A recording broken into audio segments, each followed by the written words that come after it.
Hello, আসসালামু আলাইকুম। আশা করি আপনারা সবাই ভালো আছেন, আমিও ভালো আছি আপনাদের দোয়া ও ভালোবাসায়। তো এটা হচ্ছে আমরা বলি খাকরান গাছ, যেটা সবসময় বাজারে কিনতে পাওয়া যায় না, কিন্তু এটা যারা খায় তারা জানে এটা কতটা সুস্বাদু। তো আজকে ছাদে আসলাম, আসার পরে দেখলাম যে খাকরানগুলো অনেক বড় হয়ে গেছে। আমরা এটার পাতাগুলো ভর্তা করে খাই, আর ডাটাগুলো শুটকি দিয়ে রান্না করে খাই। আবার যখন অনেক সময় অল্প থাকে তখন ডাটা সহকারেই ভর্তা করে খাই শীতল দিয়ে, এত ভালো লাগে। এবং এটা সব সময় বাজারে অ্যাভেলেবেল পাওয়া যায় না, বা কোন বাজারে পাওয়া যায় সব সময় সেটাও আমরা জানি না। তো এই জন্য আমি সবসময় এটার গাছ লাগিয়ে রাখি। আমার এক আন্টি দিয়েছিল, আগে যে বাসায় ছিলাম সেই বাসার প্রতিবেশী আন্টি আমাকে এটার গোড়া দিয়েছিল, সেখান থেকে আমি এটাকে বাঁচিয়ে বাঁচিয়ে রাখছি আজকে প্রায় 2 বছর। আন্টির জন্য অনেক দোয়া, অনেক ভালোবাসা যে উনি আমার পছন্দের জিনিসটা আমাকে গিফট করেছিল। এখানে আছে, আজকে আর নিব না যেহেতু আমার মেয়ের ছুটিতে গেছে, কাটাকাটির একটা ঝামেলা, তো এটা আমাকে পরে নিতে হবে।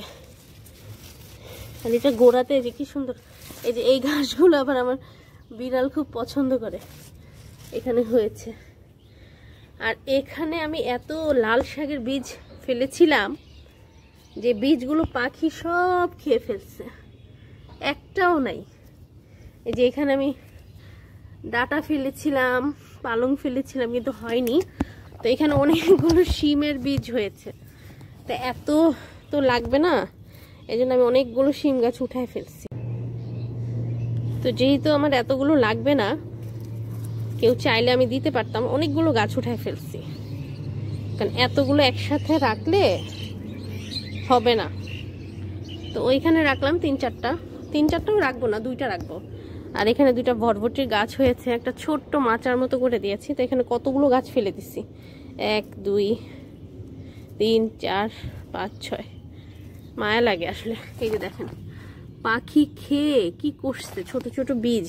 ইস, তারপরও ওদের ভাগ্যে যেহেতু আছে ওরা খাক। আমি অনেক বীজ ফেলছিলাম, পাখি তো সব সাবার করে দিল। আর এখানে কি সুন্দর দেখেন মিষ্টি কুমড়ার আমি এটা একদম অবহেলিত গাছ, মানে বীজ ছিল মনে হয়।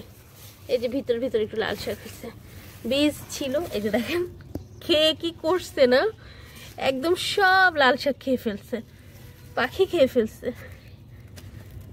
এখানে এই যে এই গাছটা হচ্ছে, এটা হচ্ছে কি যেন বলে, যাই হোক পেট ব্যথায় সমস্যায় সমাধান করে, এগুলো পরিষ্কার করতে হবে। এখানে কিছু হয়েছে, তো এই অবস্থা। সজনে গাছ ফুল আসছে, কিন্তু এবার সার দিতে হবে, সার না দিলে হবে না।